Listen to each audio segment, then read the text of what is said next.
Patay ang isang babae matapos mahagip ng tren ng Philippine National Railway sa Espanya, Maynila. Ayon sa ilang saksi, parang wala sa sarili ang biktima ng maaksidente. Makibalita tayo kay Ruth Cabal. Ruth?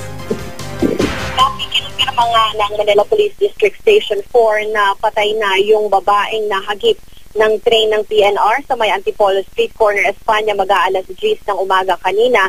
Nadat na naming humihinga pa kanina yung babae pero hindi na gumagalaw at nagsasalita. Bali ang kanyang kanang balikat at sumabo pa yung mga dala niyang gatas at gamot ng bata. Halos 15 minuto pa bago na isakay ang biktima sa ambulansya. Pinara lang ang isang ambulansya na dumadaan sa Espanya nung mga rumisponde na medic na nagkataon rin lang na dumadaan doon. Walang stretcher yung ambulansya kaya sa karton na lang muna sinakay yung biktima. Sabi ng isang saksi ay nakita niya sa Mayriles ang babae pero doon daw siya nakatingin sa opposite side at hindi daw ata alam na may paparating na tren bagamat bumusina naman yung tren at naibaba rin yung crossing barrier.